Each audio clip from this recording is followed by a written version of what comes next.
Hello everyone, welcome to my channel CIB with Ashok. Friends, आज हम BFM के module A में चैप्टर नंबर 6 का पार्ट 1 करेंगे। तो फ्रेंड्स, ये चैप्टर ईसीजीसी से रिलेटेड है, एक्सपोर्ट क्रेडिट गारंटी कॉर्पोरेशन। तो ईसीजीसी क्या होता है, वेरियस रिस्क क्या होते हैं, हमें इंटरनेशनल ट्रेड में इंश्योरेंस की ज़रूरत क्यों होती है।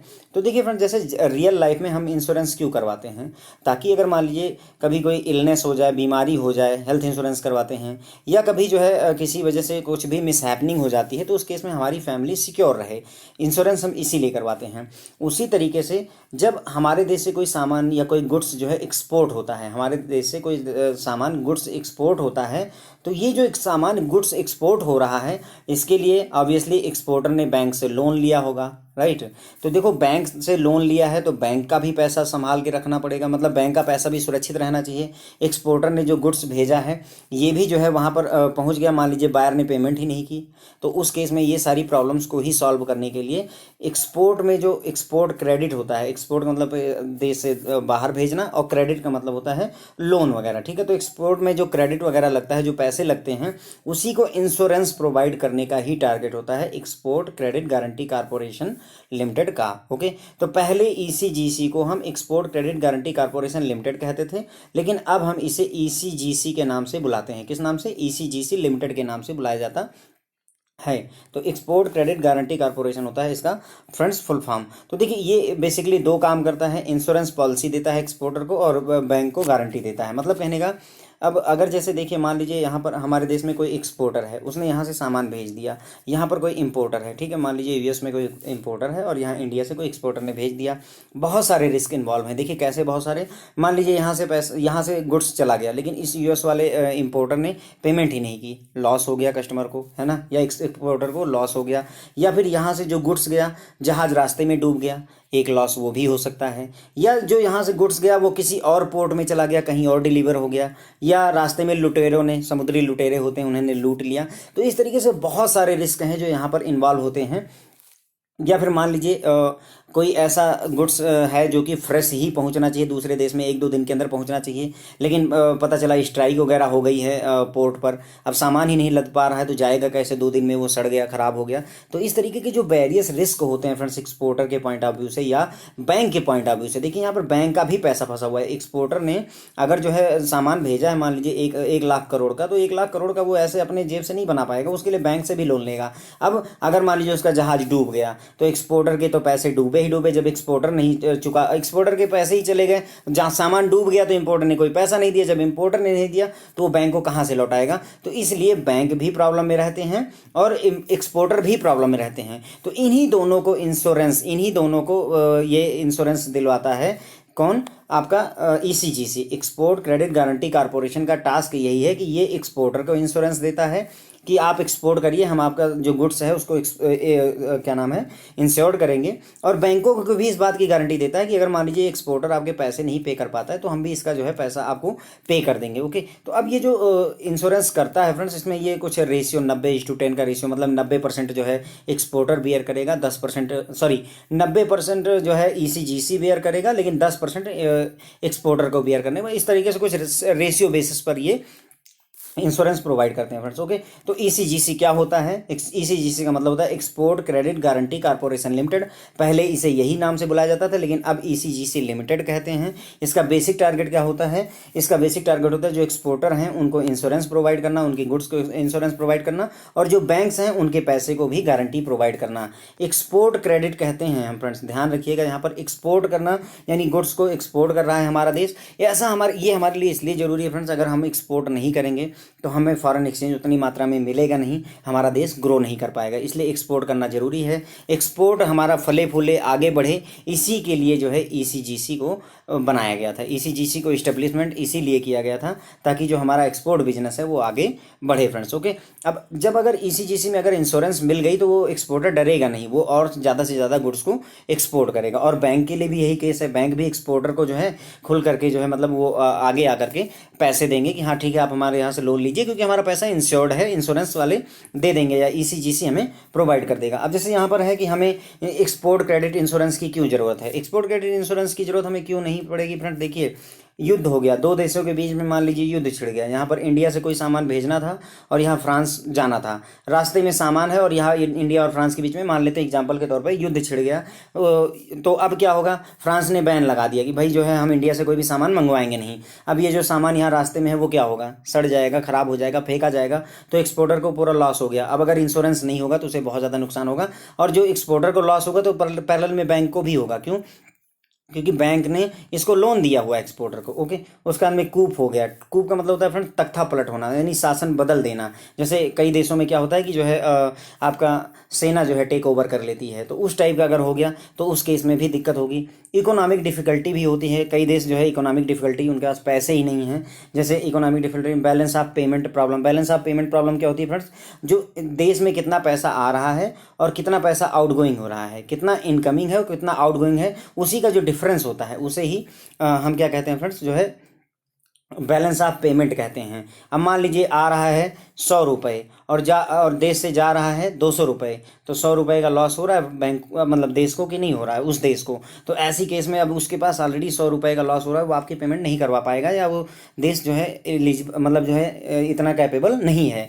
तो वो क्या करेगा, फिर वो इम्पोज कर देगा रिस्ट्रिक्शन, वो इम्पोज कर देगा रिस्ट्रिक्शन कि भैया या तो सर्टेन गुड, कुछ सामान है जो अपने देश में आप नहीं मंगवा सकते। अब अगर इम्पोर्ट में उसने कह दिया कि जो है, जैसे मान लेते हैं कि एग्जांपल के तौर पे कि आप एल्युमिनियम नहीं मंगवा सकते हैं, किसी देश से उसने रोक लगा दी कि आप एल्युमिनियम नहीं मंगवा सकते हैं, तो अब इस केस में जो सेलर ने पहले से ही एल्युमिनियम वगैरह रास्ते में छोड़ रखा है या भेज दिया है या ऑर्डर प्रोसेस कर रहा है, वो पूरा का पूरा पैसा उसका वेस्ट हो जाएगा। ओके, या फिर एक ये भी हो सकता है कि मतलब एल्युमिनियम इस देश से दूसरे देश में पहुंच चुका है, लेकिन अब वो देश ने मतलब जो है मान लीजिए फ्रांस ने उस पर रिस्ट्रिक्शन लगा दी कि आपको पेमेंट नहीं करनी है। तो अब इंपोर्टर के पास पहुंच तो गया है सामान, लेकिन वो पेमेंट नहीं कर सकता है इसको, क्योंकि देश ने बैन लगा दिया। देश का कानून आगे होता है तो वो उसके आगे नहीं जा सकते हैं।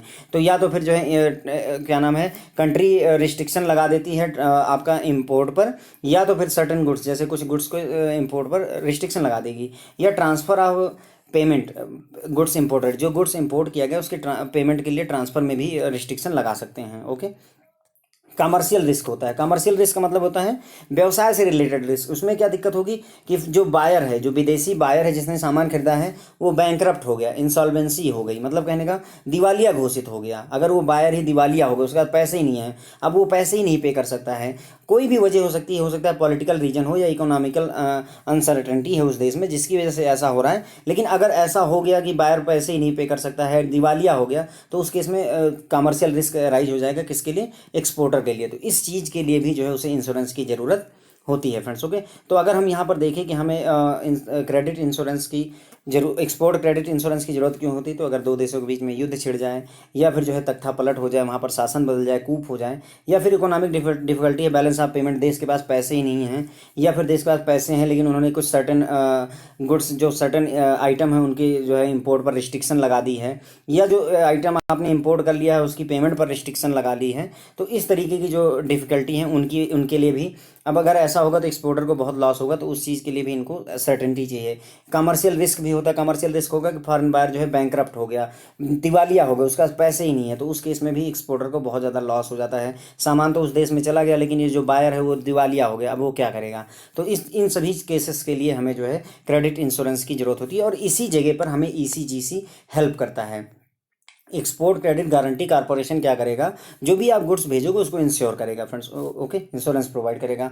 अब फ़ायदा क्या होता है अगर एक्सपोर्ट क्रेडिट इंश्योरेंस को अगर ले लिया आपने एक्सपोर्ट क्रेडिट इंश्योरेंस, तो उससे बेनिफिट क्या होता है? तो देखिए, ये एक्सपोर्टर को जो है कोई भी कॉन्सिक्वेंस होगा, जैसे पेमेंट रिस्क, मतलब बायर ने पेमेंट नहीं की पॉलिटिकल या कमर्शियल रीजन की वजह से, तो उससे क्या होगा, मान लीजिए कि जो है अब इंश्योरेंस हो गया गुड्स का, यहाँ से यहाँ गुड्स गया और बायर मान लीजिए बैंकरप्ट हो गया, जिसने खरीदा था उसने पेमेंट नहीं की, तो अब ECGC आगे आकर के जो ये एक्सपोर्टर है उसको पैसे पे करेगा, क्योंकि इंश्योरेंस किया है उसने, इसका बदले में ये प्रीमियम चार्ज करते हैं। ECGC आपसे प्रीमियम चार्ज करेगा, लेकिन ये है कि आपका जो गुड्स का लॉस हुआ है, यहाँ बायर बैंकरप्ट हो गया, उस चीज़ के लिए अब आपको वो पेमेंट दे देगा। जब वो आपको पेमेंट दे देगा तो आपको मतलब जो है अब किसी भी एक्सपोर्टर के लिए कोई डिफिकल्ट टास्क नहीं, उसको ये एश्योरेंस हो गई कि हाँ भाई कोई डरने की बात नहीं, यदि मेरा पैसा जो है बायर नहीं दे पा रहा तो ईसीजीसी से इंश्योरेंस से मिल जाएगा, तो वो जो है ओवरसीज बिजनेस को और अच्छे से जो है बढ़ाएंगे बिना fear, without fear of loss, उन्हें किसी लॉस का डर नहीं रहेगा। तो इसलिए जो है एक्सपोर्ट क्रेडिट इंश्योरेंस होने का यही बेनिफिट होता है फ्रेंड्स। ओके, अब रिस्क क्या होता है, तो फ्रेंड्स इस लेक्चर में हम आगे रिस्क क्या होता है और वेरियस टाइप के रिस्क के बारे में हम बेसिकली पढ़ेंगे। इंटरनेशनल बिजनेस में कौन कौन से रिस्क होते हैं उनके बारे में पढ़ेंगे फ्रेंड्स। तो ये फ्रेंड्स देखिए, ये जो लेक्चर है, ये जो चैप्टर है, थोड़ा सा थ्योरी बेस्ड ज़्यादा है, इसमें बहुत ज़्यादा काम की बातें नहीं होनी है, लेकिन चूंकि हम पढ़ रहे हैं तो इसमें थोड़ा सा डिटेल में पढ़ लेना ठीक रहेगा, क्योंकि जब आप ज़्यादा पढ़ोगे तभी आपको कुछ चीज़ें याद रह जाएंगी। ओके, तो फ्रेंड्स रिस्क क्या होता है, तो risk can be defined at uncertain event, कोई ऐसी अनसर्टेन इवेंट जो कि जो है जिसकी वजह से financial consequence resulting in loss और रिड्यूस इन अर्निंग, जिसकी वजह से या तो नुकसान हो जाए, हानि हो जाए, या फिर जो है जो कमाई है वो घट जाए। पहले 5 लाख कमाते थे, अभी 2 लाख कमा रहे हैं, तो ये भी हो गया एक तरीके से रिस्क। रिस्क क्या होता है फ्रेंड, तो एक अनसर्टेन इवेंट होती है जो निश्चित ना हो, मतलब ऐसी घटना जो निश्चित ना हो लेकिन हो, तो उसे ही हम रिस्क कहते हैं फ्रेंड्स। ओके, जैसे मान लीजिए आपने किसी फ्रेंड को 50,000 रुपए दे दिए। ओके, आपको पता है कि वो आपका फ्रेंड्स बहुत अच्छा है, लेकिन मान लीजिए कि जो है लॉकडाउन लगा हुआ है, उसकी नौकरी चली जाती है, अब उसके पास कोई पैसा नहीं बचता है, उसकी खुद की ज़िंदगी परेशानी में गुजर रही है, वो आपका 50,000 रुपये नहीं लौटा पाता है, तो इसे ही फ्रेंड्स हम रिस्क कहते हैं। और यही अनसर्टेन इवेंट है जो ये हो गई, उम्मीद नहीं थी इस बात की कि ऐसा होगा, लेकिन अनसर्टेन इवेंट की वजह से उसकी नौकरी चली गई और अब वो पे नहीं कर पा रहा है, तो आपका जो पैसा है वो रिस्क में आ गया फ्रेंड्स। ओके, तो रिस्क यही होता है। रिस्क क्या होता है, एक अनसर्टेन इवेंट होती है जिसके फाइनेंशियल कॉन्सिक्वेंसेस होते हैं, मतलब उसका असर ये होता है कि या तो मतलब जो है एक्सपोर्टर को लॉस हो जाएगा या उसकी कमाई घट जाएगी। अब अगर जैसे रियल लाइफ में कहा जाए तो रिस्क क्या होता है, बीमारी हो गई आपको, या कोई एक शरीर का कोई एक अंग जो है चोटिल हो गया, हाथ टूट गया, पैर कट गया, कुछ ऐसा हो गया, या ज़िंदगी ही जो है नहीं बची है, तो ये जो है ह्यूमन लाइफ में अगर हम कहें तो ये सारे रिस्क होते हैं। ओके, एक्सीडेंट हो गया, कुछ ऐसी प्रॉब्लम हो गई, तो वो रिस्क हो गया। ओके, और जबकि अगर हम इसी को बिजनेस के पॉइंट ऑफ व्यू से सोचें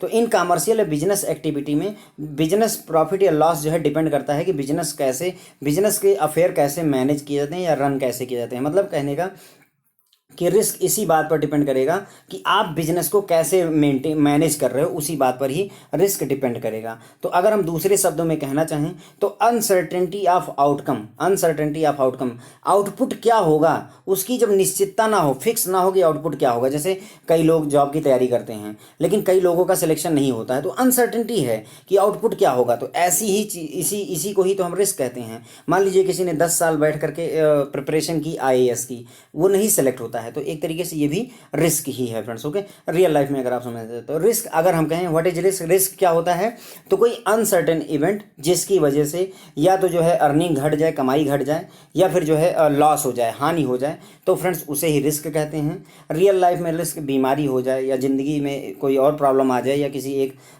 शरीर के किसी एक अंग को प्रॉब्लम हो जाए, तो उसे ही वो भी एक ह्यूमन लाइफ में रिस्क होता है। और कॉमर्शियल या बिजनेस एक्टिविटी में ये कहा जाए कि बिजनेस कितना प्रॉफिट या लॉस कमाएगा, वो इस बात पर डिपेंड करता है कि बिजनेस को किस तरीके से, बिजनेस के अफेयर को कैसे रन किया जा रहा है, कितनी केयरफुली रन किया जा रहा है। तो अगर हम रिस्क दूसरे शब्द में कहें तो अनसर्टेनिटी ऑफ आउटकम को भी हम रिस्क कह देते हैं। आगे मतलब क्या आउटकम होगा, क्या आउटपुट आएगा, हमें नहीं पता है, उसकी अनसर्टेनिटी है, तो फ्रेंड्स उसे ही हम रिस्क कहते हैं। ओके, तो अब आगे हम फ्रेंड्स देखेंगे डिफरेंट टाइप के जो रिस्क हैं इंटरनेशनल ट्रेड में। उसमें बायर रिस्क है, सेलर रिस्क है, शिपिंग रिस्क है, अदर रिस्क भी होता है। अदर रिस्क के भी 5 पार्ट है friends, credit risk, legal, country और political, operational risk, exchange risk. तो इन सभी के बारे में फ्रेंड्स हम आगे डिटेल में पढ़ेंगे जितने भी रिस्क हैं। ओके, तो देखिए बायर रिस्क क्या होता है, ये फ्रेंड ध्यान रखिएगा, बायर रिस्क है, बायर्स रिस्क नहीं है, बायर का रिस्क नहीं है, बायर रिस्क है। बायर क्या मतलब जो है सेलर क्या रिस्क फेस करता है, वही बायर रिस्क है। Okay, seller face risk relating to non acceptability, मतलब जो है सेलर ने क्या किया, यहाँ से गुड्स भेजा और बायर ने एक्सेप्ट ही नहीं किया, या एक्सेप्ट कर लिया गुड्स को लेकिन पेमेंट नहीं की, या जो क्वालिटी है उसने कहा कि क्वालिटी अच्छी नहीं है इसलिए हम एक्सेप्टेंस नहीं करेंगे, या पेमेंट नहीं वापस की। तो ये जो रिस्क है सेलर जो फेस करता है उसे क्या कहते हैं फ्रेंड्स, बायर रिस्क कहते हैं। ये बायर एंड का रिस्क है। ओके, बायर हमें क्या क्या प्रॉब्लम सेलर को दे सकता है, वो वाले रिस्क को बायर रिस्क कहते हैं फ्रेंड। ध्यान दीजिएगा, यहाँ पे बात बायर रिस्क की हो रही है और इश्यूज फेस कौन कर रहा है, सेलर कर रहा है, तो यहाँ पर कंफ्यूज मत होइएगा तो बायर रिस्क का मतलब होता है कि सेलर क्या क्या रिस्क फेस कर सकता है बायर से, उसे ही बायर रिस्क कहते हैं। जिसमें हमने देखा कि वो गुड्स गया लेकिन उसने एक्सेप्ट ही नहीं किया, एक्सेप्ट नहीं करेगा तो पेमेंट नहीं करेगा, पेमेंट की ही नहीं, या जो हमने गुड्स भेजा एक्सपोर्टर ने उसकी क्वालिटी अच्छी नहीं है ऐसा बोल करके मना कर दिया, या फिर पैसे ही नहीं पे किए, तो ये सारे बायर रिस्क होते हैं। अब सेलर रिस्क क्या होता है फ्रेंड्स? सेलर रिस्क वो होता है बायर जो फेस करता है। सेलर रिस्क कौन फेस करेगा? बायर। अब इसमें क्या रिस्क होता है?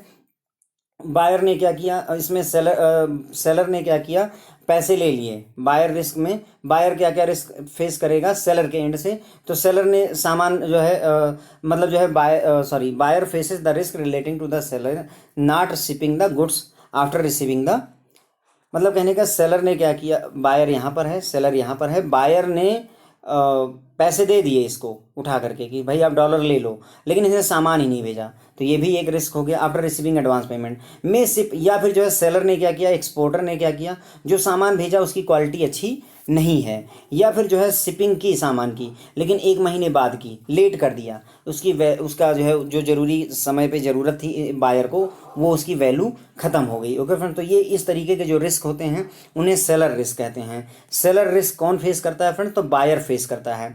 बायर को क्या क्या रिस्क हो सकते हैं? बायर ने यहाँ से पैसे भेज दिए लेकिन सेलर ने सामान ही नहीं भेजा, सामान भेजा लेकिन अच्छी क्वालिटी का नहीं भेजा, और सामान भेजा अच्छी क्वालिटी का भी भेजा लेकिन 2 महीने लेट करके भेज दिया, तो ये इस तरीके का रिस्क बायर फेस करता है, तो इसे सेलर रिस्क कहते हैं। बायर रिस्क में हमने देखा जो सेलर रिस्क फेस करता है, इधर बायर हो गया इधर सेलर हो गया, बायर रिस्क सेलर फेस करेगा, सेलर रिस्क बायर फेस करेगा। ओके, तो बायर रिस्क कौन फेस करता है? सेलर फेस करता है। इसमें क्या क्या दिक्कत हो सकती है? सेलर को क्या क्या दिक्कत है? बायर ने सामान तो ले लिया लेकिन पेमेंट ही नहीं की, सेलर ने सामान भेजा, बायर ने कहा इसकी क्वालिटी अच्छी नहीं, हम एक्सेप्ट नहीं करेंगे, तो इस तरीके के रिस्क बायर को फेस कर सेलर को फेस करने पड़ते हैं। अब कुछ समय में बायर और सेलर जो ये रिस्क है, ये बायर सेलर रिस्क घट जाता है। कैसे? एक बार बायर और सेलर एक दूसरे के साथ में ट्रांजैक्शन करने लगते हैं तो उनको कुछ समय में आइडिया लग जाता है। जैसे आप भी किसी परचून की दुकान पर या किसी भी दुकान पर आप जाते हो तो शुरुआत में वो जो शॉपकीपर है वो आपको अच्छे से नहीं जान रहा होता है, लेकिन जैसे जैसे टाइम बीतता है वैसे वैसे वो आपका जान जाता है कि ठीक है ये पैसे समय पर वापस कर देते हैं, और आपको भी पता चल जाता है कि जो शॉपकीपर है वो अच्छा है, जो गुड्स की क्वालिटी वो अच्छा देता है। तो जैसे जैसे ये एक दूसरे के साथ में म्यूचुअल ट्रस्ट बनता जाता है वैसे वैसे ही ये बायर और सेलर रिस्क जो है घटता चला जाता है फ्रेंड्स। ओके, आई होप कि ये आपको समझ में आ गया होगा बायर रिस्क और सेलर रिस्क। अब हम देखेंगे फ्रेंड्स शिपिंग रिस्क। तो फ्रेंड्स इसमें हम शिपिंग रिस्क में क्या देखेंगे? देखिए शिपिंग रिस्क में बहुत सारे रिस्क अवेलेबल मतलब जो है आ जाते हैं। जैसे इसमें तो मतलब इतने सारे रिस्क होंगे कि आप भी सोचोगे कि इतनी ज़्यादा परेशानियां हो सकती हैं क्या किसी काम में। तो देखिए इसमें क्या होता है, जो बायर और सेलर तो होते ही बीच में इंटरमीडिएट है। शिपिंग इसीलिए कहा गया क्योंकि शिपिंग कंपनियां वगैरह आ गई। अब इसमें दिक्कत क्या होगी? जैसे शिपिंग कंपनी इन्वॉल्व है, हैंडलिंग एजेंट इन्वॉल्व है, पोर्ट अथॉरिटीज़ हो गई, लोकल ट्रांसपोर्टर हो गए, लोडर जो सामान लोड करेंगे वो भी, ये सभी जो है इसमें रिस्क इन्वॉल्व करते हैं। देखिए क्या होगा कि गुड्स जो है डिले हो गया या सामान पहुंचा ही नहीं कई सारे कारणों से। क्या होगा? गुड्स बीइंग मिस हैंडल्ड, जो सामान है मान लीजिए फ्रिज वगैरह की लोडिंग होनी थी, गलत तरीके से लोड कर दिए, 200 फ्रिज लोड हुए, सारे के सारे टूट गए, खराब हो गए। गुड्स अबेंडन, मतलब जो है सामान को ऐसे ही छोड़ दिया गया, कोई उसका मालिक ही नहीं है, इस तरीके से चोरी हो गया गुड्स, या गलत जगह पर डिलीवर कर दिया, जहां डिलीवर होना था उसको छोड़कर किसी और कस्टमर को डिलीवर कर दिया, या ऐसा हुआ किसी दूसरी डेस्टिनेशन में जाना था यूएसए लेकर के फ्रांस पहुंचा दिया। तो इस तरीके की प्रॉब्लम की वजह से शिपिंग रिस्क अराइज होता है फ्रेंड्स। ओके, उसके बाद में स्ट्राइक कर दी, लोकल ट्रांसपोर्टर ने स्ट्राइक कर दी, या फिर जो है जो लोडर हैं उन्होंने स्ट्राइक कर दी, जो जिसकी वजह से जो है सामान जो है सही समय पर दूसरे पोर्ट पर पहुंच नहीं पा रहा है क्योंकि लोडिंग नहीं हो पा रही है, या शिपिंग कंपनियों ने स्ट्राइक कर दी है, या फिर जो यहाँ पर ये पोर्ट अथॉरिटी है इन्होंने इनका रिस्क वो अपना स्ट्राइक चल पड़ा। तो इन सभी चीज़ों की वजह से शिपिंग रिस्क आता है फ्रेंड्स। ओके, तो आप देख रहे होंगे कि शिपिंग रिस्क कितने कारणों से हो सकता है। मिस हैंडलिंग कर दी, गलत जगह डिलीवर कर दिया, गलत जगह लेकर चले गए, लोकल ट्रांसपोर्टर जो है स्ट्राइक पर चले गए हैं, गुड्स को ऐसे ही छोड़ दिया, चोरी हो गया। तो इस तरीके से बहुत सारी प्रॉब्लम्स होती हैं जो शिपिंग रिस्क के अंडर में आती हैं फ्रेंड्स। ओके, तो हमने ये जान लिया बायर रिस्क कौन फेस करता है, सेलर फेस करता है। सेलर रिस्क कौन फेस करता है फ्रेंड्स? बायर फेस करता है। बायर को बहुत सारी, देखो बायर के पॉइंट ऑफ व्यू से सोचो तो यहाँ समझ लो कि बायर डॉलर दे रहा है, तो डॉलर तो चले गए लेकिन उधर से जो सामान आया या तो आया ही नहीं सामान, डॉलर चला गया। ये सामान आया अच्छी क्वालिटी का नहीं आया, सामान आया अच्छी क्वालिटी का भी आया लेकिन 2 महीने डिले हो गया, तब भी फ़ायदा नहीं है। और अगर जो है बायर रिस्क देखो तो सेलर के पॉइंट ऑफ व्यू से, जो सामान सेल कर रहा है, आपने सामान यहाँ से भेज दिया एक्सपोर्टर ने, वहाँ जा करके उसने पेमेंट ही नहीं की, पेमेंट की लेकिन कह दिया कि गुड्स की क्वालिटी अच्छी नहीं है, हम पैसा कम पेमेंट करेंगे। तो इस तरीके के बायर रिस्क हो गया, सेलर रिस्क हो गया फ्रेंड्स। जैसे जैसे म्यूचुअल अंडरस्टैंडिंग बनती है बायर सेलर के बीच में, तो ये रिस्क कम भी हो जाता है, ये भी हमने समझ लिया। शिपिंग रिस्क में हमने समझ लिया कि जो है बहुत सारी जो इंटरमीडिएट लोग हैं, शिपिंग कंपनी है, जो एजेंट हैं वो हैंडल करते हैं, वो लोकल अथॉरिटी हो गई, लोकल ट्रांसपोर्टर हो गए, पोर्ट पे जो बंदरगाह वगैरह पे अथॉरिटी हैं वो भी कस्टम वाले हैं, ये सब भी प्रॉब्लम कर सकते हैं। ओके, अब इसकी वजह से क्या होगा कि सामान डिले हो जाएगा या शिपमेंट ही नहीं होगी। मान लीजिए कंटेनर ही नहीं अवेलेबल है, जहाज ही कोई खाली नहीं है जो कि सामान को ले जा सके। सब्जियाँ जानी है एक देश से दूसरे देश, कोई जहाज ही अवेलेबल नहीं, पानी का जहाज अवेलेबल नहीं है, वो सब्जियाँ वहीं पोर्ट पर ही रखे रखे सड़ गई। तो इस तरीके की बहुत सारी प्रॉब्लम्स हैं जिन्हें हम शिपिंग रिस्क में, मिस हैंडलिंग कर दी गई, गुड्स को चोरी कर लिया गया, गलत जगह डिलीवर कर दिया गया, गलत लोगों को डिलीवर कर दिया गया है ना, लोकल ट्रांसपोर्टर ने स्ट्राइक कर दी है। तो इस तरीके की प्रॉब्लम शिपिंग रिस्क में आती है। अब शिपिंग रिस्क से मान लीजिए कोई कंट्री जो है अगर एक्सपोर्ट और इंपोर्ट पर बहुत ज़्यादा डिपेंडेंट है, तो वो शिपिंग रिस्क से प्रोटेक्शन देने के लिए क्या करते हैं, एक्सपोर्टर को शिपिंग रिस्क से प्रोटेक्शन देने के लिए वो इसे इसेंशियल सर्विस डिक्लेयर कर देते हैं। किसको? एक्सपोर्ट और इंपोर्ट को वो इसेंशियल सर्विस डिक्लेयर कर देते हैं। और अगर इसेंशियल सर्विस डिक्लेयर कर देंगे फ्रेंड, तो वो हमेशा मतलब किसी भी परिस्थिति में उसे चलना होता है। जैसे अभी आपको याद होगा कि जो बैंकिंग इंडस्ट्री है वो इसेंशियल सर्विस में आती है, इसीलिए जब सभी डिपार्टमेंट बंद थे तो भी हमें बैंक में ड्यूटी करने जाना पड़ता था, क्योंकि ये इसेंशियल सर्विस थी, हम बंद नहीं हो सकते। भले ही हमें 50% कैपेसिटी से काम करना है, लेकिन हमें अपनी सर्विसेज को देना होगा। तो उसी तरीके से जो कंपनियां, जो देश हैं, अगर एक्सपोर्ट पर बहुत ज़्यादा इंपोर्ट एक्सपोर्ट पर डिपेंड करते हैं, तो वो क्या करते हैं, शिपिंग टास्क को इसेंशियल सर्विस डिक्लेयर कर देते हैं कि भैया ये इसेंशियल सर्विस है, आप इसमें मना नहीं कर सकते हैं फ्रेंड्स। ओके, इसके अलावा तो हमने 3 रिस्क देख लिए, बायर रिस्क, सेलर रिस्क, और उसके बाद में हमने देखा कौन सा, बायर रिस्क हो गया, सेलर रिस्क हो गया और शिपिंग रिस्क हो गया। अब अदर रिस्क, इसके अलावा भी कुछ और रिस्क होते हैं, जैसे बैंक ही फेल कर जाए, सेटलमेंट ना हो पाए, लीगल रिस्क भी अराइज होते हैं इंटरनेशनल ट्रेड में। ओके, तो इनके बारे में भी हम थोड़ा थोड़ा, जैसे अब ये इनके सब पार्ट हैं फ्रेंड्स, अदर रिस्क के सब पार्ट हैं। क्रेडिट रिस्क हो गया आपका, या लीगल रिस्क हो गया, ये सभी इसके सब पार्ट हैं। ओके, तो देखिए क्रेडिट रिस्क क्या होता है। क्रेडिट रिस्क, जो बायर है उसकी क्रेडिट वर्थीनेस है या नहीं है। अगर मान लीजिए जो बायर है उसकी क्रेडिट वर्थीनेस मतलब कहने का उसका जो क्रेडिट है वो अच्छा है कि नहीं है, वो पेमेंट कर पाएगा कि नहीं कर पाएगा। अगर नहीं कर पाएगा तो क्रेडिट रिस्क अराइज हो जाएगा। मतलब कहने का क्रेडिट रिस्क को अगर हम अपने बैंक के प्रॉस्पेक्ट से सोचें, कोई एक कस्टमर आया, आपसे 50 लाख रुपए का लोन ले लिया उसने मान लीजिए, और उसकी जो हैसियत है या उसकी जो पेमेंट करने की क्षमता है वो 20 लाख रुपए की नहीं है, तो ये आपने क्रेडिट रिस्क इन्वॉल्व कर लिया, यहाँ पर क्रेडिट रिस्क हो गया। ओके, लेकिन किसी को आपने 50 लाख का लोन दिया और उसका जो प्रॉपर्टी है और उसका जो बिजनेस है वो 5 करोड़ साल भर में जनरेट कर रहा है, तो यहाँ पर क्रेडिट रिस्क बिल्कुल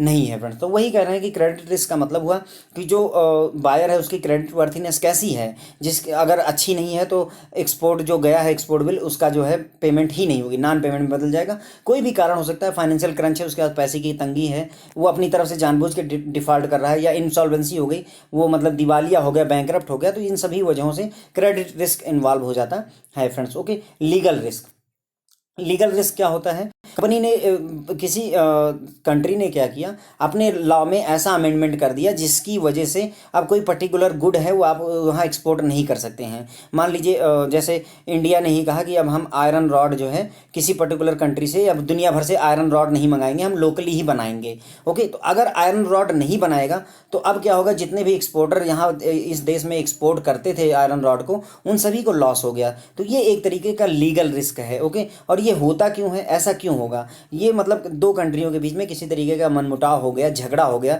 जिसकी वजह से उन्होंने बैन लगा दिया है ना, सर्टेन गुड्स के रिस्ट्रिक्शन लगा दी कि आप इन चीज़ों को एक्सपोर्ट नहीं कर सकते या इंपोर्ट नहीं कर सकते हैं। ओके, या फिर कोई चीज़ इंपोर्ट कर लिए या तो उसमें जो है उसके लिए जो फंड देना है वो आप पे नहीं कर सकते हैं। जैसे अभी करंट सिनारियो में हम बात करें तो इंडिया ने चाइना के 59 ऐप पर जो है बैन लगा दिया हुआ है। तो ये इसी तरीके की सिचुएशन में ही फ्रेंड्स, ये जो आपका लीगल रिस्क या कंट्री रिस्क अराइज होता है इसी सिचुएशन में। ओके, कंट्री रिस्क या पॉलिटिकल रिस्क, कंट्री रिस्क और पॉलिटिकल रिस्क का क्या मतलब होता है, लॉ में अनसर्टेनिटी है, निश्चितता है ही नहीं कि नियम क्या कहेगा, तो उस केस में ये पॉलिटिकल रिस्क या कंट्री रिस्क हो जाएगा फ्रेंड्स। ओके, और ऐसा क्यों होता है? फाइनेंशियल पोजीशन कंट्री की क्लियर नहीं है, कंट्री को मतलब उसे मतलब ये नहीं क्लियर है कि हम प्रॉफिट में चल रहे हैं या लॉस चल रहे हैं, वो चीज़ का, या इन हार्मोनियस रिलेशनशिप है, दो कंट्रियों के बीच में जो रिलेशनशिप है वो रिलेशनशिप बहुत अच्छी नहीं है, आपस में झगड़े चले हुए हैं, मनमुटाव चला हुआ है, तो उस वजह से जो रिस्क राइज होता है फ्रेंड्स, उसे ही हम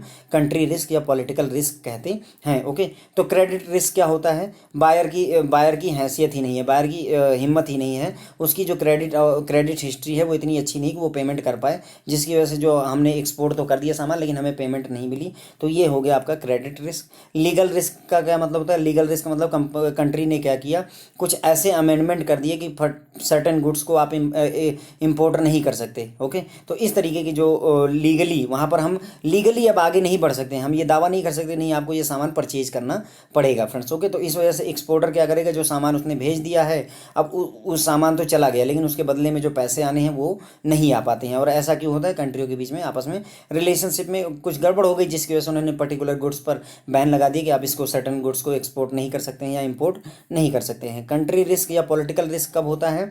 जब जो है लॉ की अनसर्टेनिटी हो, कानून का क्लियरिटी नहीं है कि क्या होगा, या जो कंट्री है उसमें उसकी फाइनेंशियल पोजीशन के बारे में क्लियरिटी नहीं है, मतलब कि वो प्रॉफिट में है या लॉस में है, वो चीज़ है, या दो कंट्रियों के बीच में रिलेशनशिप अच्छी नहीं है, तो उस केस में कंट्री रिस्क या पॉलिटिकल रिस्क अराइज होता है फ्रेंड्स। ओके, अब इसमें फ्रेंड्स जो क्वेश्चन पूछे जाएंगे वो आपसे यही पूछे जाएंगे कि सो एंड सो ऐसा ऐसा हो गया, अब आप बताओ कि जो है इसमें कौन सा रिस्क है। जैसे मान लीजिए एक्सपोर्टर ने 500 करोड़ रुपए का सामान जो है दूसरे देश में भेज दिया, लेकिन इंपोर्टर ने पेमेंट नहीं की, ये किस तरीके का रिस्क है फ्रेंड्स? तो ये अगर हम देखें तो ये एक तरीके से क्रेडिट रिस्क है फ्रेंड्स। ओके, तो इस तरीके के क्वेश्चन आपको इसमें मिल सकते हैं। क्रेडिट ऑपरेशनल रिस्क क्या होता है फ्रेंड्स? तो ऑपरेशनल रिस्क क्या होता है? इसमें बायर के एंड पे या सेलर के एंड पे या जो सब बीच की इंटरमीडिएटरी ऑर्गेनाइजेशन, वहाँ पर कहीं पर भी हो सकता है। ऑपरेशनल रिस्क का मतलब होता है फ्रेंड्स बेसिकली ह्यूमन एरर से रिलेटेड होता है, कि हमने ऑपरेशन मतलब किसी टास्क को करने में गलती कर दी, उसे ही ऑपरेशनल रिस्क कहते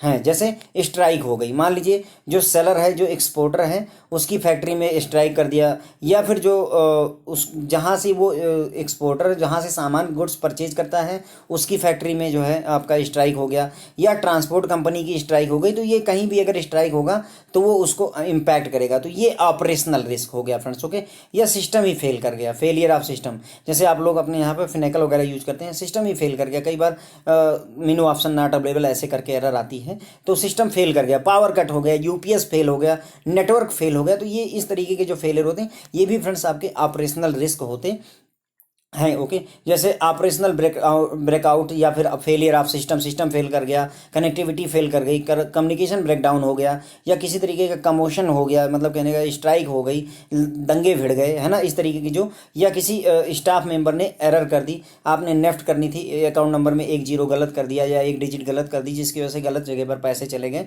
तो ये इस तरीके की जो एरर होती है फ्रेंड्स उसे ही ऑपरेशनल रिस्क कहते हैं।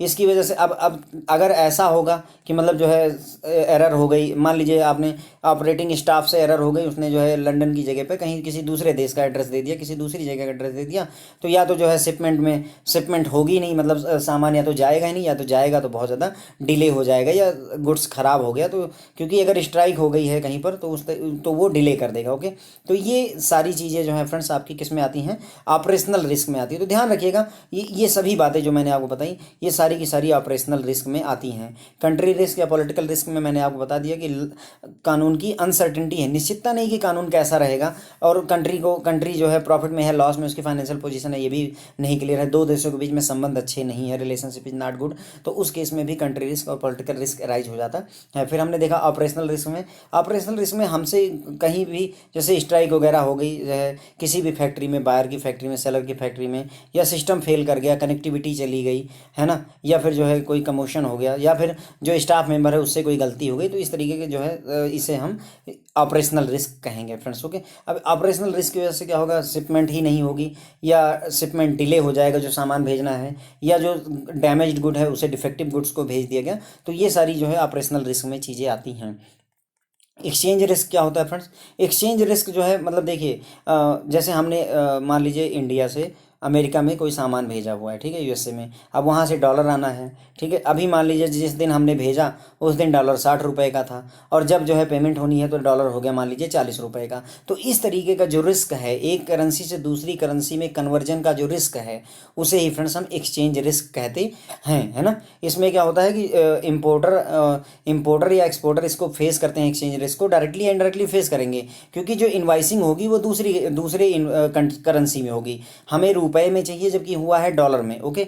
या फिर कई बार ऐसा होगा कि हमें रुपए में चाहिए और जो इनवाइसिंग हुई है, जो पेमेंट करने वाला है वो डॉलर देना चाहता है, लेकिन जो एक थर्ड पार्टी और इन्वॉल्व है जिसने यूरो में पेमेंट करनी है। तो मतलब कहने का हमें रुपए में चाहिए, पेमेंट वो डॉलर में करेगा, लेकिन हो रही है सारा कुछ यूरो में। तो पहले डॉलर यूरो में कन्वर्ट होगा, फिर यूरो रुपए में कन्वर्ट होगा। तो इस तरीके के फिर रिस्क जो होते हैं फ्रेंड्स उसे ही हम एक्सचेंज रिस्क कहते हैं। तो पैसे का मतलब कहने का करेंसी एक्सचेंज, फॉरेन एक्सचेंज में हमने ये अच्छे से समझा हुआ है कि एक करेंसी के बदले में दूसरी करेंसी का क्या कॉन्सेप्ट होता है।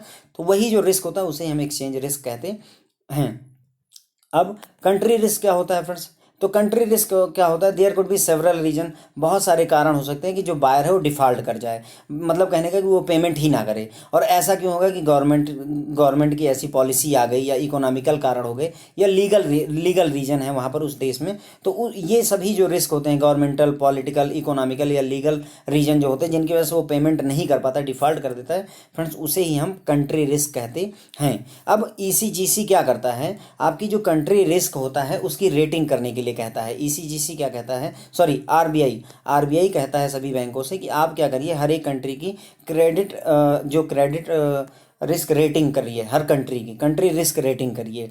मतलब कहने का कि जैसे कुछ देश ऐसे हैं जहाँ से पेमेंट हमेशा आ जा रही है, तो उनको अच्छी वाली उसमें मतलब कहने का कि जीरो रिस्क वाली कैटेगरी में रख दीजिए। जहाँ से पेमेंट के बहुत ज़्यादा रिस्क है उनको वेरी हाई रिस्क में कर दीजिए। मतलब सेलर को पहले से ही पता चल जाए कि इस कंट्री में गुड्स मैं भेज रहा हूँ, वहाँ से पैसे आने की उम्मीद है या नहीं है, ओके। तो रिजर्व बैंक ऑफ इंडिया ने गाइडलाइन बनाई हुई है सभी बैंकों के लिए कि आप अपना खुद का जो है सेट ऑफ पैरामीटर के हिसाब से हर एक कंट्री की ग्रेडिंग करिए, हर एक कंट्री को रिस्क रेटिंग दीजिए, ओके। और अगर मान लीजिए कोई बैंक ऐसा है जिसके पास में अपना खुद का रेटिंग सिस्टम नहीं है, तो जो ECGC, export credit guarantee corporation, जो रिस्क रेटिंग पब्लिश करता है, आप उसको अडॉप्ट कर लीजिए, ओके फ्रेंड। तो कंट्री रिस्क पॉलिसी या कंट्री रिस्क रेटिंग के लिए आरबीआई ने गाइडलाइन बनाई हुई है कि हर एक बैंक जो है कुछ सर्टन पैरामीटर के बेसिस पर, पैरामीटर अभी हम आगे नीचे देखेंगे फ्रेंड, तो सर्टन पैरामीटर के बेसिस पर आप हर एक कंट्री की रिस्क रेटिंग करिए, ओके। और अगर रिस्क रेटिंग करने का आपके पास में कोई कॉन्सेप्ट नहीं है, कोई सिस्टम नहीं है,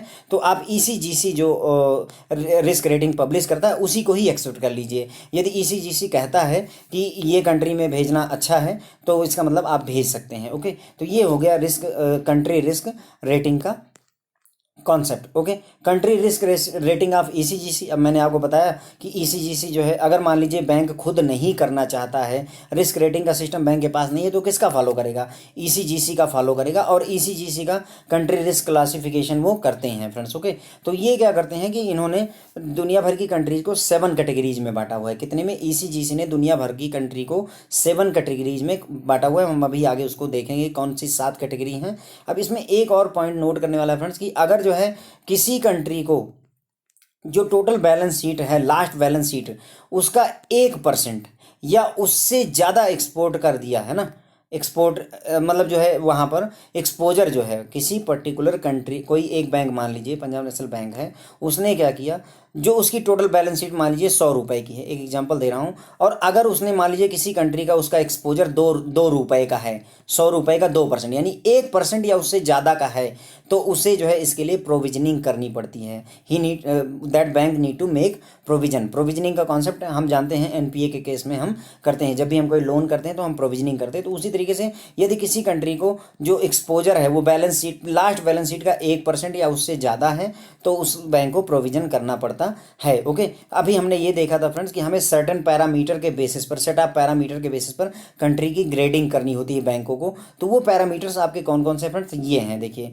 उस देश की पॉलिटिकल स्टेबिलिटी या इनस्टेबिलिटी कैसी है, उसके इंटरनेशनल रिलेशन कैसे हैं, इकोनॉमिक पॉलिसी कैसी है देश की, जीडीपी का क्या क्या स्थिति है, इन्फ्लेशन कैसा है, एक्सचेंज रेट है ना, दो देशों के बीच में जो करेंसी उसके exchange rate, level of foreign trade कैसा है, बैलेंस ऑफ पेमेंट मैंने आपको बताया कितना पैसा आ रहा है माइनस कितना पैसा जा रहा है उससे निकलता है, उसका दुनिया एक्सटर्नल डेप्ट मतलब दुनिया भर से उसने कितना लोन लिया हुआ है। तो इन पैरामीटर्स, ये जितने भी पैरामीटर आपको बताए मैंने इंटरनेट, फ्रेंड्स देखिए यहाँ पर ये सब याद रखने की जरूरत नहीं है, केवल समझ लीजिए थोड़ा सा, हो सकता है कभी पूछ लें, अदरवाइज ये नॉर्मली पूछे नहीं जाते हैं। जैसे अब यहाँ पर काम की बात अगर करें तो जैसे ये वाला पॉइंट पूछा जा सकता है। ओके फ्रेंड, तो अब जैसे यहाँ पर कहा था कि जो है सर्टन सेट पैरामीटर के बेसिस पर ही हमें ये डिसाइड करना है कि कंट्री की रिस्क कैसी है। ओके, किस कैटेगरी में कंट्री आएगी, तो वो जो पैरामीटर है फ्रेंड्स वो आपके ये हो गए फ्रेंड्स। ओके, कंट्री रिस्क में हमने देखा कि जो बायर है वो डिफ़ॉल्ट कर जाता है कई कारणों से, जो उसके खुद के कंट्रोल में नहीं होता है, मतलब बायर पे करना चाहता है पर वो कर नहीं पा रहा है, गवर्नमेंटल, पॉलिटिकल, इकोनॉमिकल या लीगल कारणों से वो पेमेंट नहीं कर पा रहा। तो इस तरीके के रिस्क को ही हम कंट्री रिस्क कहते हैं। कंट्री रिस्क या कंट्री रिस्क रेटिंग के बारे में मैंने आपको बताया कि आरबीआई ने हर एक बैंक को कहा हुआ है कि आप अपना खुद का एक सिस्टम डेवलप करिए, सर्टन जो है पैरामीटर्स के बेसिस पर हर एक कंट्री को एक रिस्क रेटिंग दीजिए। और अगर मान लीजिए आपके पास खुद का रिस्क रेटिंग सिस्टम नहीं, तो जो ईसीजीसी पब्लिश करता है हर क्वार्टरली पब्लिश करता है उसको आप अडॉप्ट कर लीजिए। अब ईसीजीसी जो पब्लिशिंग करता है उसने 7 कैटेगरी में बांटा हुआ है। कितनी कैटेगरी में बांटा हुआ है? पूरी दुनिया के देशों को 7 कैटेगरी में बांटा हुआ है फ्रेंड्स। ओके, फिर इसमें हमने ये देखा कि अगर कोई बैंक का जो लास्ट बैलेंस शीट का जो एक्सपोजर है उसका 1% या 1% से ज़्यादा पैसा जो है उसने उस देश के लिए दे दिया हुआ है तो उसे प्रोविजनिंग करनी पड़ती है। अब कौन कौन से पैरामीटर्स हैं जिनके बेसिस पर हम ये डिसाइड करेंगे कि 7 कैटेगरी में से किस कैटेगरी में आएगा? तो उसमें पॉलिटिकल स्टेबिलिटी कैसी है, उसका इंटरनेशनल रिलेशन कैसा है, उस देश की इकोनॉमिकल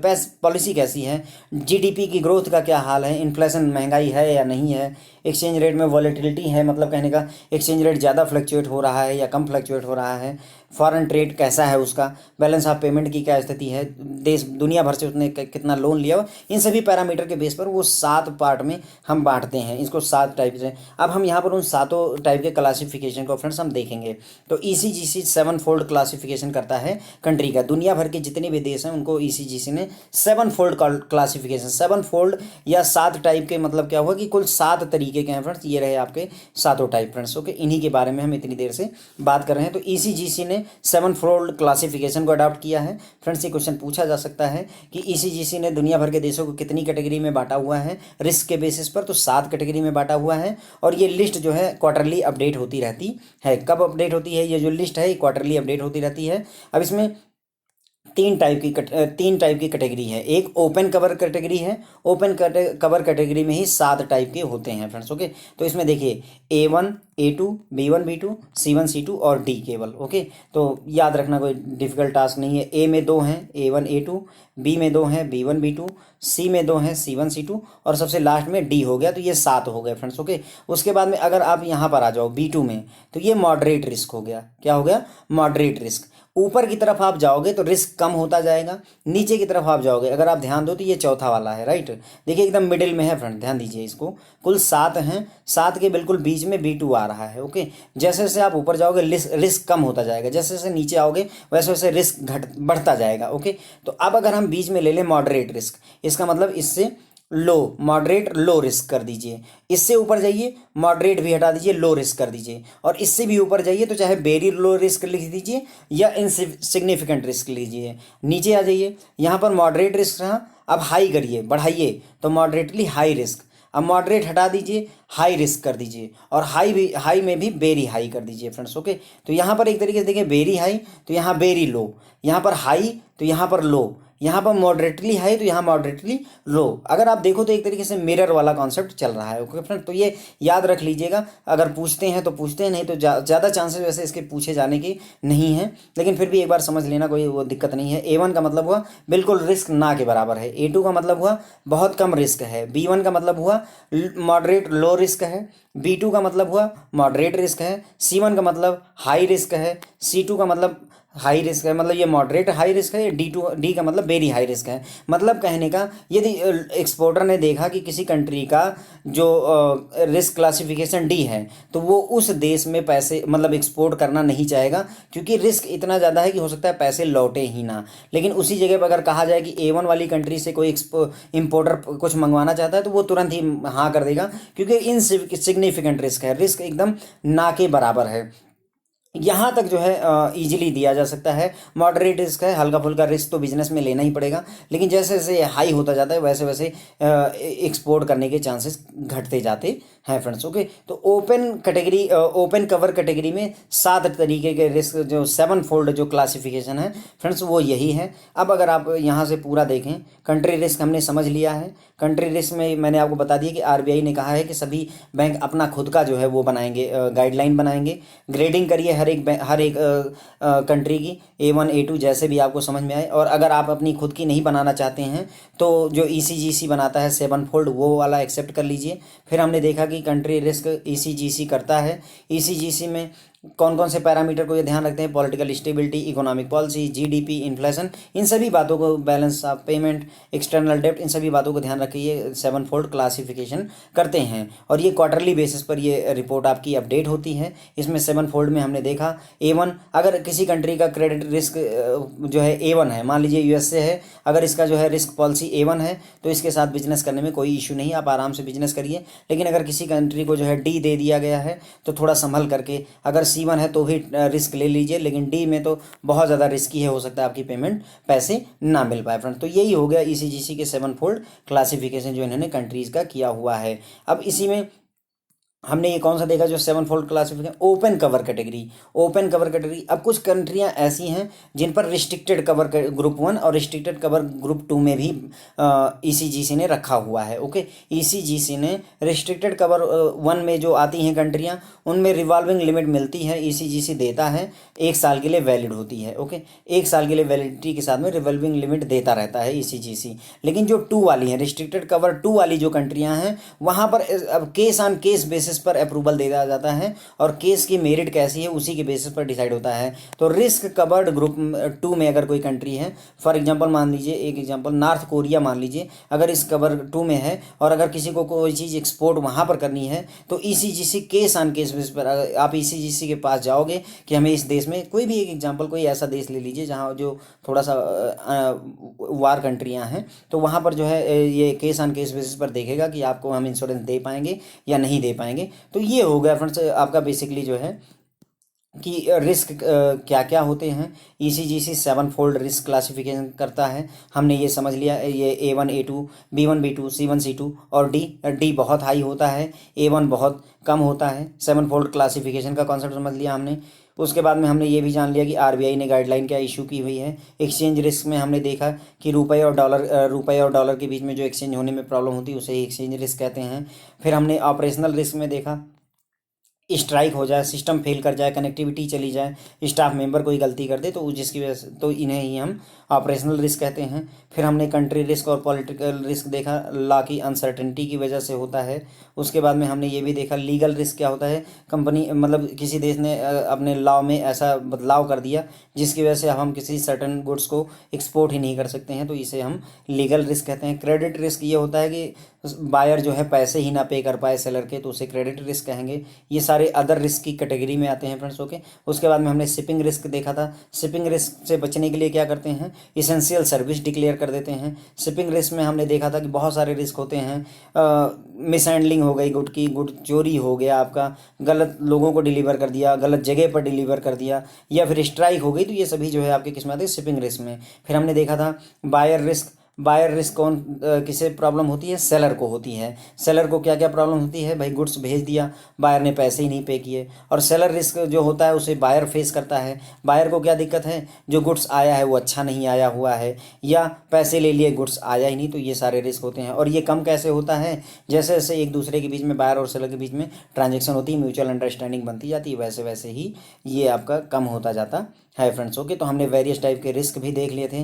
रिस्क क्या होता है, हमने आपको बताया था कि अनसर्टेन इवेंट, जिसकी वजह से या तो लॉस हो जाएगा या फिर अर्निंग घट जाएगी, तो उसे ही हम कहते हैं risk. Okay, benefit, credit export के बेनिफिट हमने बताया था कि एक बार अगर किसी चीज़ का इंश्योरेंस हो गया, क्रेडिट एक्सपोर्ट क्रेडिट इंश्योरेंस हो गया, तो वो बिना किसी डर के ही जो है एक्सपोर्ट बिजनेस को बढ़ा सकेंगे। कमर्शियल रिस्क का मतलब वही होता है कि फॉरेन बायर जो है बैंकरप्ट हो जाए और पैसे ना पे कर पाए। इकोनॉमिक डिफिकल्टी में हमने देखा बैलेंस ऑफ पेमेंट का इशू, मतलब देश में पैसा आ कम रहा है, जा ज़्यादा रहा है, या फिर युद्ध छिड़ गया, किस लिए हमें क्रेडिट एक्सपोर्ट क्रेडिट इंश्योरेंस चाहिए, युद्ध छिड़ गया, तख्ता पलट हो गया, इन सभी केसेस में, या कमर्शियल रिस्क है इसके लिए भी हमें चाहिए। उसके बाद इकोनॉमिक डिफिकल्टी फेस हो रही है देश में, तो उसके लिए भी हमें एक्सपोर्ट रिस्क वो चाहिए, आपका क्या है, क्रेडिट इंश्योरेंस चाहिए। उसके बाद में ईसीजीसी के बारे में मैंने बताया, इसको एक्सपोर्ट क्रेडिट गारंटी कारपोरेशन कहते हैं।